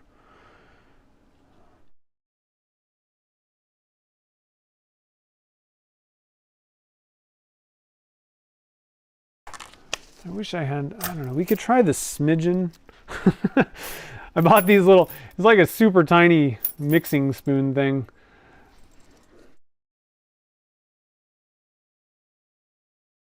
Let's try the smidgen on like the first cup, and if that's way too much, more than I expected, then we'll have to just like for the next one go down. So let's get this thing on the overhead. Okay. 50, we really just did. Get these small, I got some small kind of paper cups. Will be good for, actually I think that's not enough. I think I'm gonna put the 50s in. I want them to be clear so that you guys can kind of see, and I can also kind of hold this up and see through it. Just for this time, I don't think I'd normally do this, but I think it might show up better maybe for us. Okay, so 0 the scale. I'm just gonna double it down just to make sure. 200 grams of part A.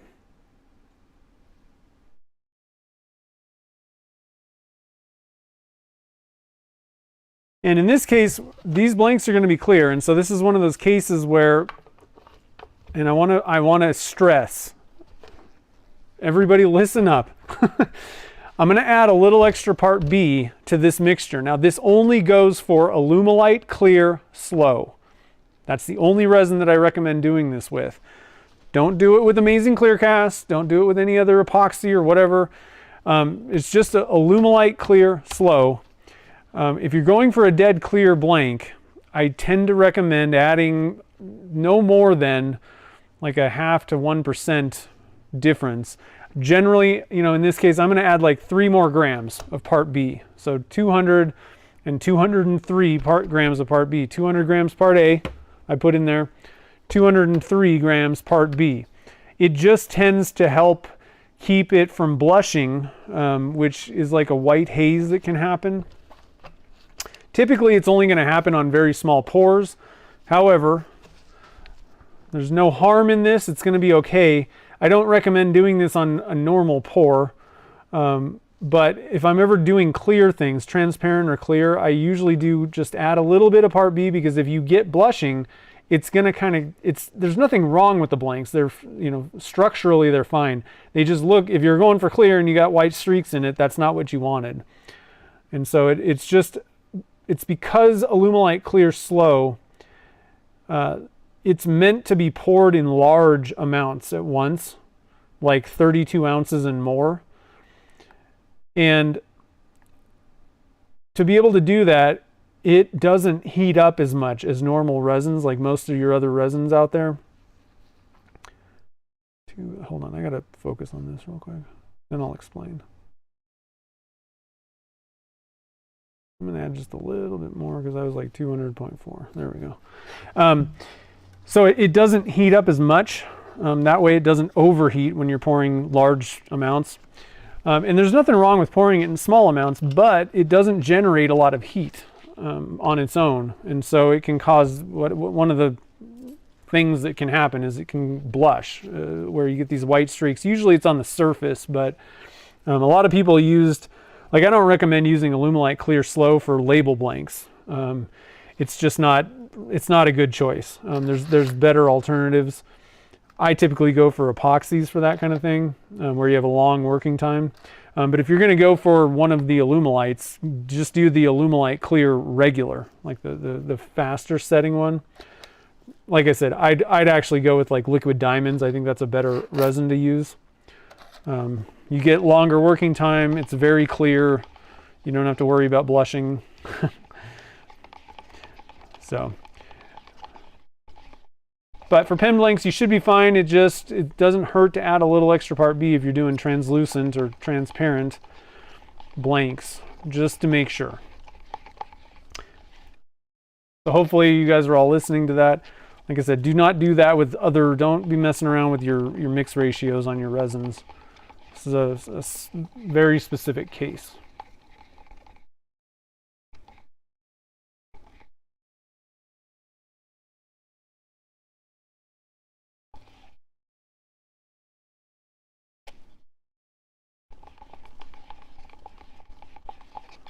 Did I screw up my measurement?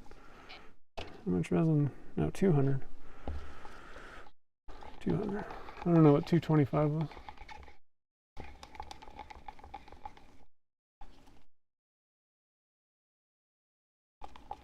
And let me just double check.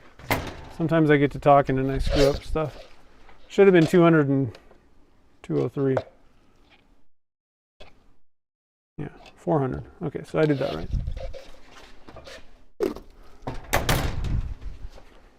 It's all good. I'm not crazy.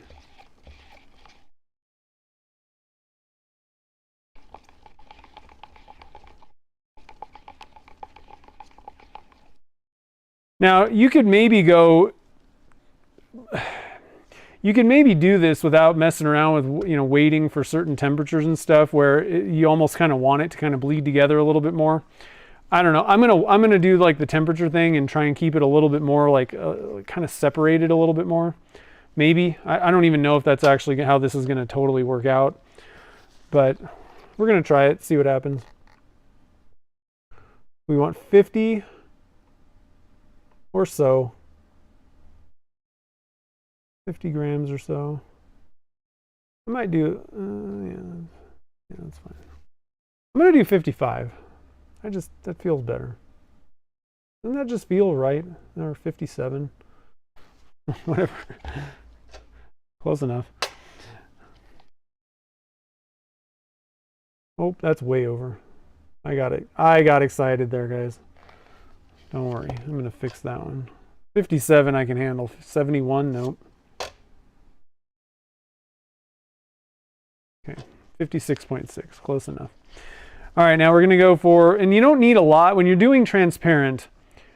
I mean, unless you're really going for like sparkly glitter blank, you don't need a lot of Starlight glitter or micro Starlight even, just to add a little. All we're doing is adding a little bit of bling, a little bit of interest. Not much is really needed.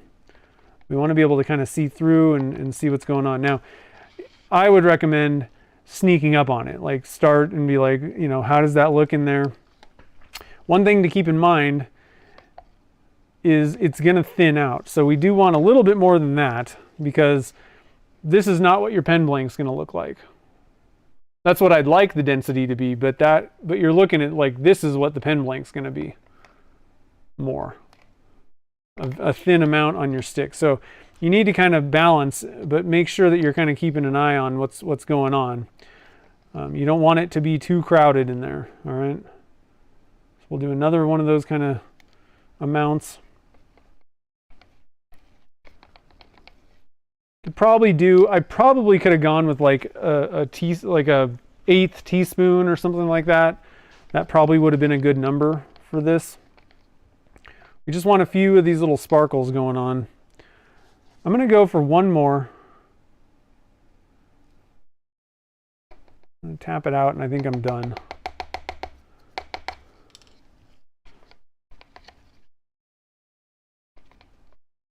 There we go. We just want some chunks, you know.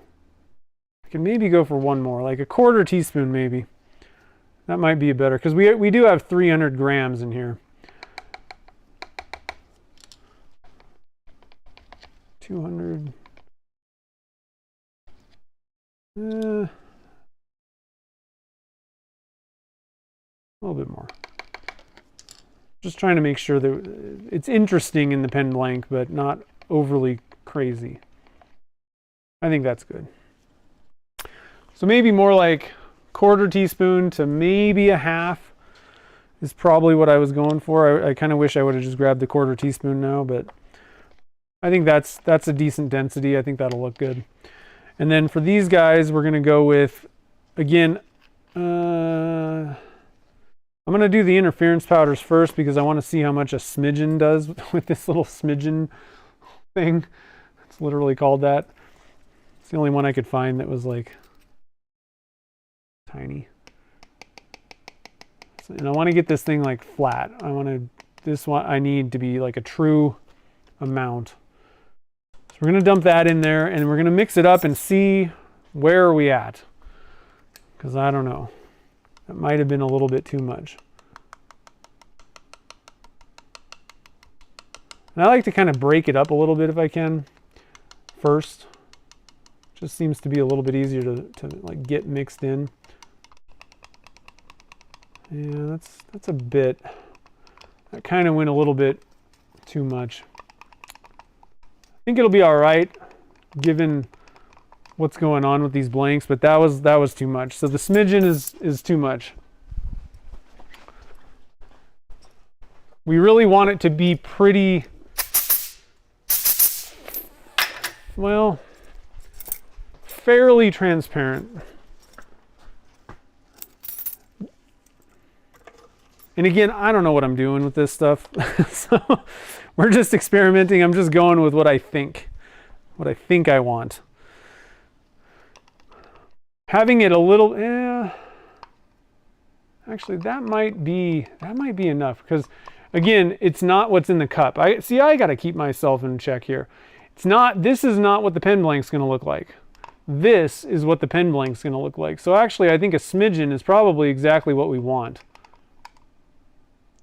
We want a little bit of this like aurora kind of thing going on, where it's clear, but there's this blue tint to it. And I think we're dead on. I think that's it right there. That's the bee's knees. Now we're going to go with a very small amount of this micro starlight, just not much. And I didn't even put like the entire amount. We just want a little sparkle in there. The micro starlight is not something that's like flashy and pops out at you, Mr. Glitter, you know, crazy. It's like subtle, and it just adds little specks. It's a very fine holographic thing going on. So that's good. And then let's see, we got our blue. Smidgen of violet. So we're going to put that down. I got to write that down. Smidgen.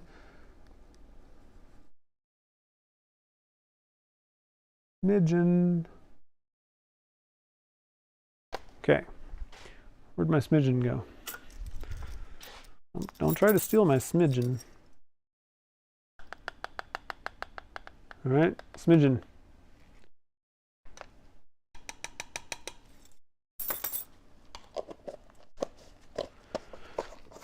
Close that up, get it out of my face. Starlight glitter can go away. And we can just do a little bit of this. Maybe one little more. Put that away. Okay, these are going to be interesting.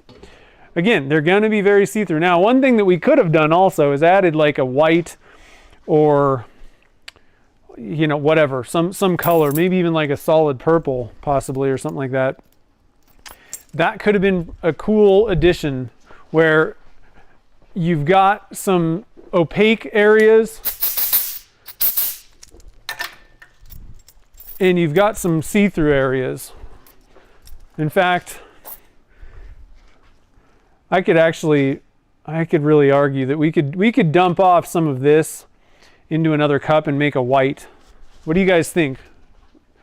Because there's going to be a lot of, this is like transparent blank, totally transparent blank right now.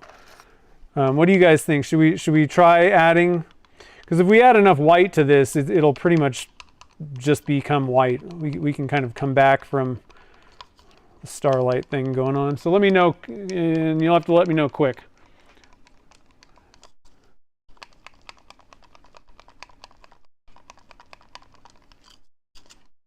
I think the resin might be kind of starting to get to the point where we need to pour it. Let's see, where are we at temperature-wise? Ooh, yeah, we got to go pretty much. Myra wants it.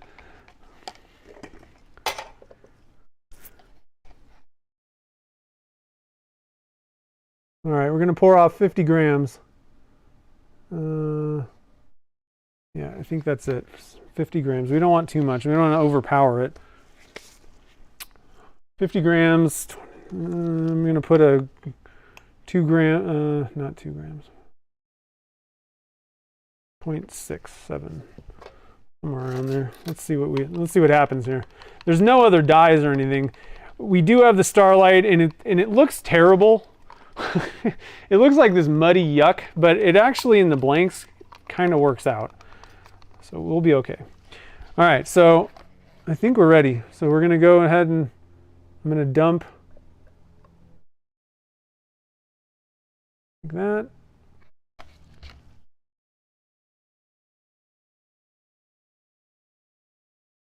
Got to be kind of careful. We don't have a whole lot of this. In fact, I probably don't want to pour those totally next to each other. We're going to pour a little bit more. We're going to do a little bit of a kind of a half and half maybe type of deal.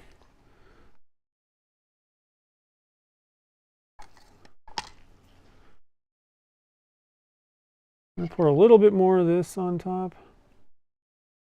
And you can kind of alter how you pour these things.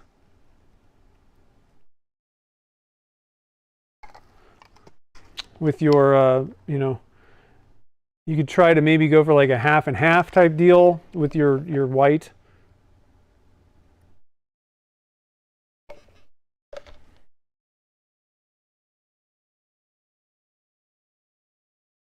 I don't know how these are going to turn out. There's lots of different little like techniques, I would kind of say. You know, ways that you could kind of pour these in different amounts. You could do like different kind of dirty pours.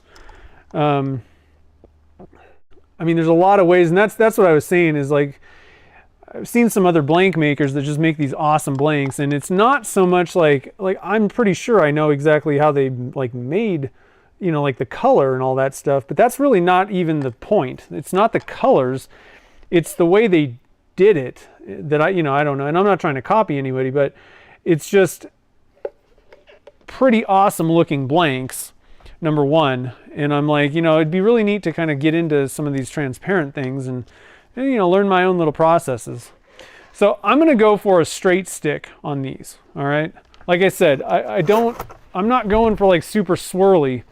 That's one way you could go, but on these, I just want to kind of mix things up just a little bit.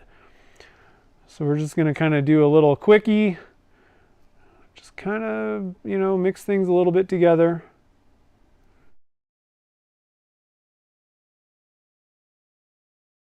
I think these are going to be pretty neat. I think adding the white, that's going to give you a little bit of that, like it's not dark, but it is going to give you a background, more of a background for some of that interference to kind of stick out. But I think, again, it's still going to be more along the lines of like an aurora effect, like where it's like kind of see-through and just kind of has this like glow about it. So that's all we got. Let's pop them into the pressure pot. These are different blanks, and both batches are not something that I would have been like, you know what I'm going to do today? I'm going to make this. Totally off of my kind of norm. So I'm really looking forward to seeing how these things turn out. Hopefully that white didn't like ruin like what we were going for with these ones. I don't think it will. I think it might have maybe looked a little better had it not had the starlight glitter in there too, but I don't know. We'll see in the end how it actually turns out.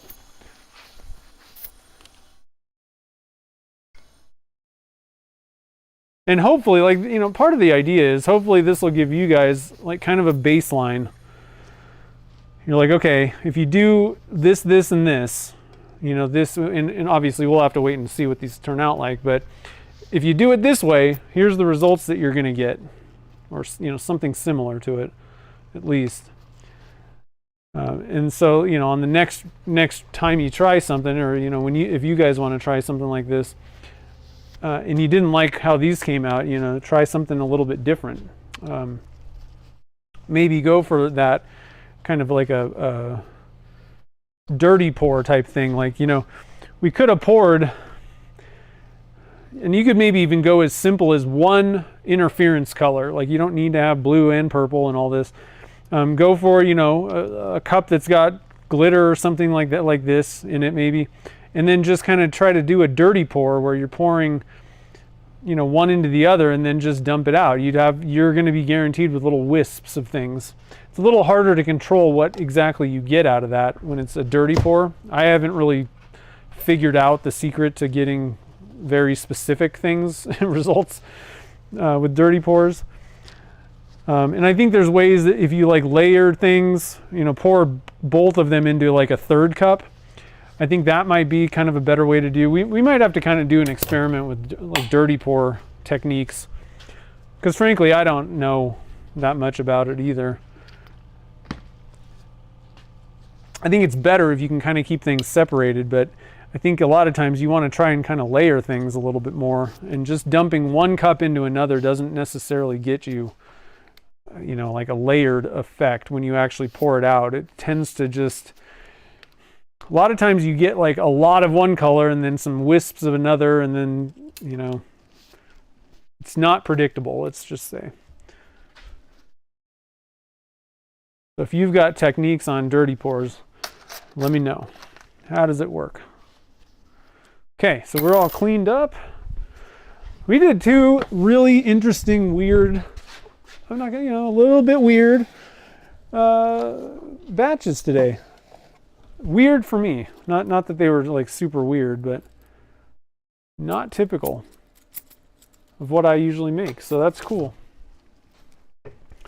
All right, let's see what's going on here, guys.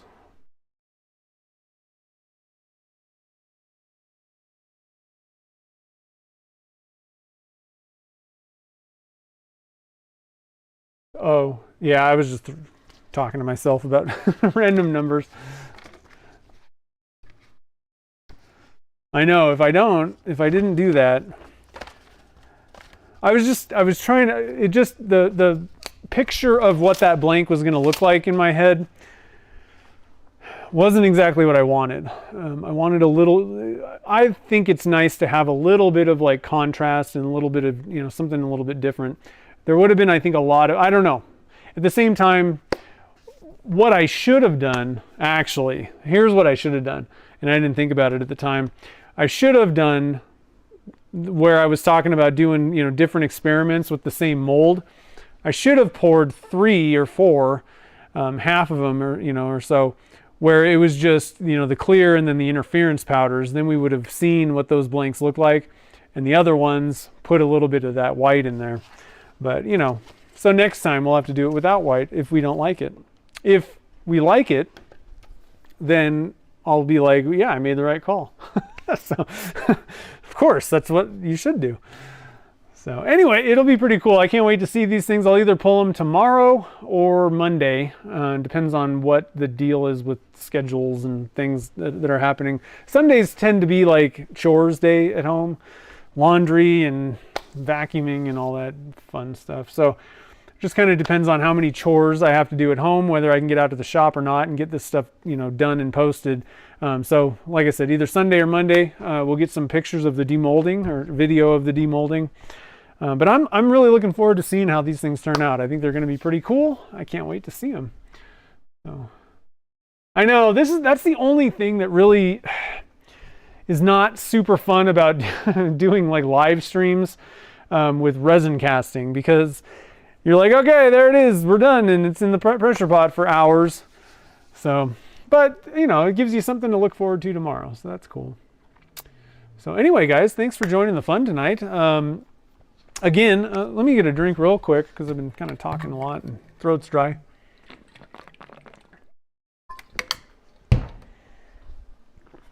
Again, Turner's Warehouse, March 23rd. I'm going to be doing demos. I know Curtis is going to be there. Jim Godoy is going to be there doing, I'm pretty sure he's doing segmenting, which he's a master at. And obviously Curtis is going to be talking about stabilizing.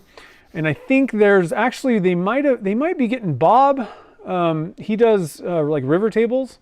He's super knowledgeable. He does really good work. So he might be coming in, maybe, I don't know. I'm hoping he does, because last time he did a demo, but he didn't actually pour. So I'm hoping he comes out and actually pours a river table. That'd be sweet. So I don't know if that's happening though. So I'm not sure. I didn't get that confirmed.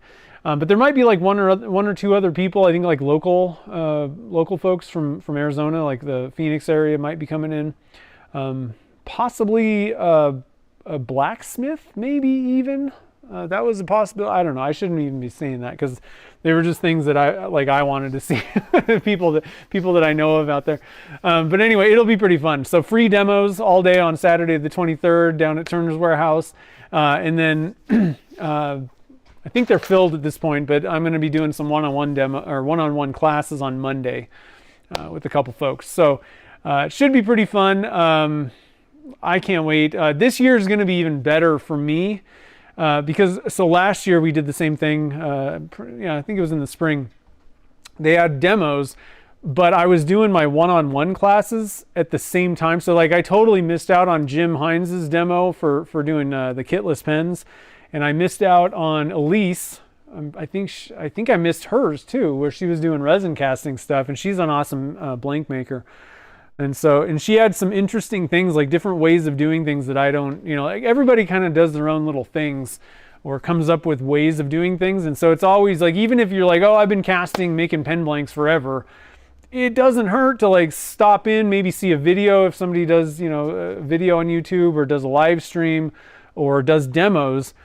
It's totally worth seeing what they do. 90% of it, you're like, yeah, I know, like what if I know how to mix resin up?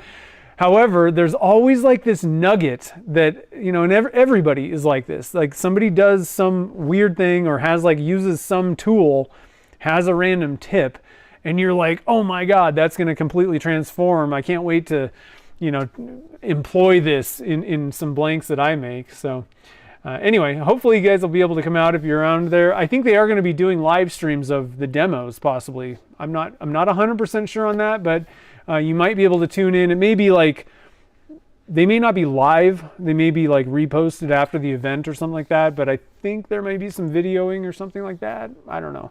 So should be pretty cool. So hopefully, let's see, I know Paul's coming down. I think that was the only one. Well, and I'll see Myra.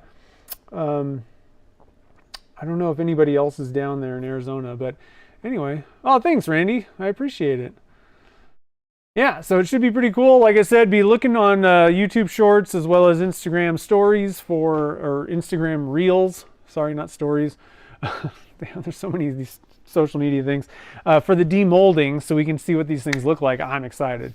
So anyway, guys, oh, and we got something special lined up for next week's live stream. I'm not going to be turning these, unfortunately, I guess, you know. But next week we got something pretty cool lined up, so make sure that you tune in, especially the folks that are going to be in Arizona. There's a little bit of a tie-in between next week's live stream. I'm just going to give you this weird, obscure nugget of whatever hint.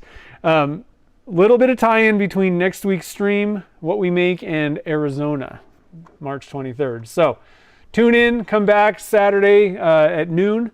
Pacific time, and we will hang out and make something resiny. So anyway, guys, I hope you have a great rest of the day. Thanks for joining the fun tonight, and I'll see you guys on the next